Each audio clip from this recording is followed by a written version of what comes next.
fasting can never be an end in itself, but only a means. Means for what? A means to come closer to God and to bring other people closer to God. Brothers and sisters, today the first reading spoke about fasting, and Isaiah is very strong with the people that they are very much worried about keeping the fast for the sake of keeping the fast, but their actual life is something entirely different. And he says, instead of wasting time like this in rituals, you should spend more time in freeing the oppressed and visiting the lonely, feeding the hungry, and so on. So, all these spiritual activities must be reflected in their own lives, otherwise, the fasting becomes a waste. That's why sister made a meaningful mistake. You have wasted instead of fasted, but what she meant was fasting without proper understanding is wasting. So, thank you.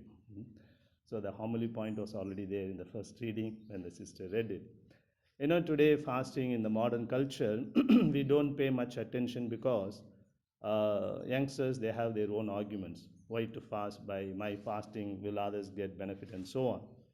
And also today we live in an instant culture, right? Everything instant. Instant coffee, instant dress, instant passport, instant dosamavu. So everything instant. We are not ready to undergo the process, right? So there the fasting loses its meaning, but fasting it's really a very resourceful thing.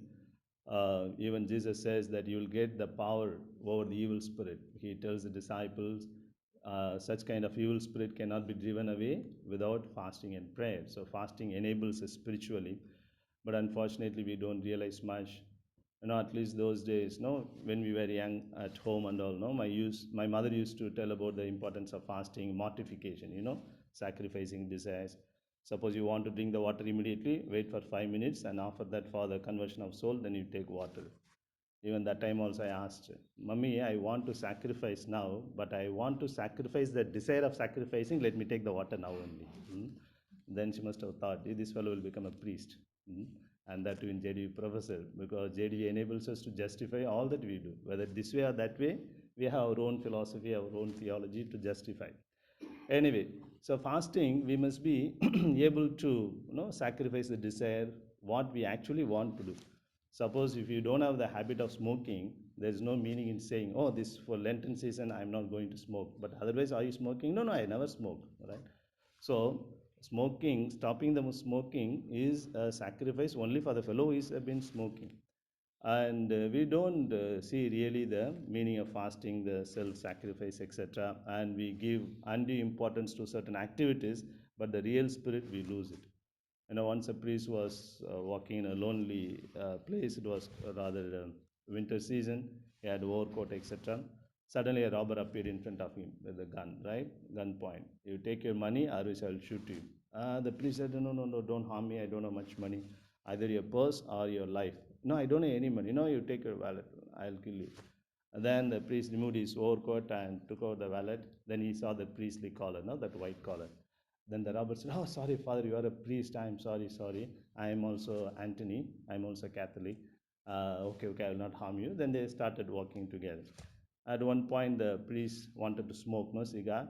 Then he offered a cigar to that. So, Mr. Anthony, you like to smoke? Then he said, no, father, I don't smoke during the Lent season.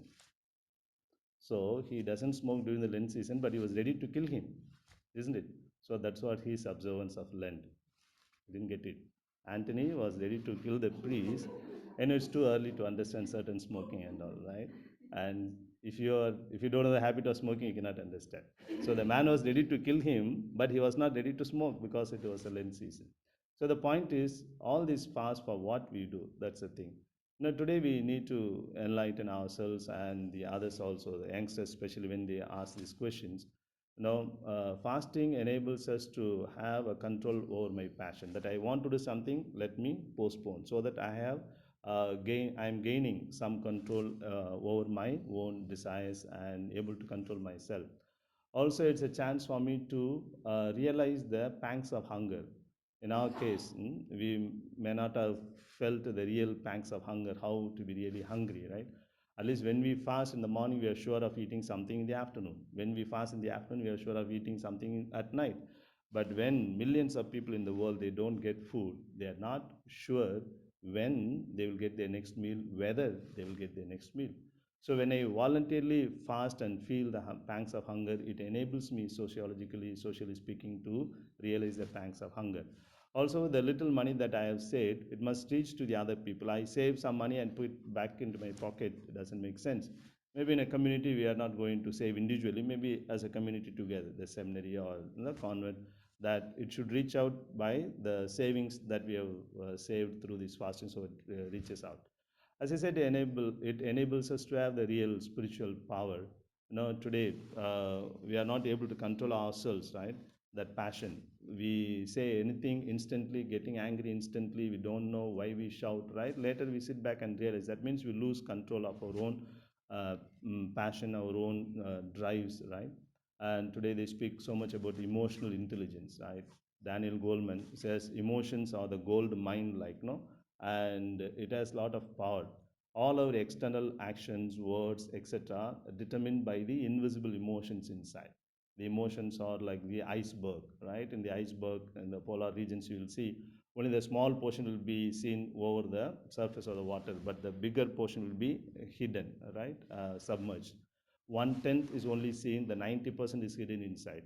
So our emotions are like this, 90% are hidden inside, and this 10% visible actions and the words are determined by the invisible emotions, and we need to become emotional intelligence. Anyway, that's a big topic in itself. So all these things will be helped, will be nurtured by this ability to fast. Unfortunately, today our youngsters, boys, no, girls, they are not ready for waiting for the process. They want immediately the product, as I said, instant culture. Recently, they conducted some studies with young children. They said, if you want this ice cream, 1 cup immediately. But if you wait for 5 minutes, we'll give 2 cups. They said one is enough. Now you give immediately, right? But 2 cups are no, that is okay. So everything immediately. So that immediate or instant culture is actually is against us. It doesn't allow us to go for fasting. So this Lenten season is really a beautiful season to introspect into ourselves. And this fasting, prayer, and almsgiving are the three big pillars of the Jewish traditions. And those people, as Isaiah said, they were all fulfilling only the duties of fasting, but they don't see the real meaning behind it. And as I said, fasting can never be in itself, but it can be only a means to something greater.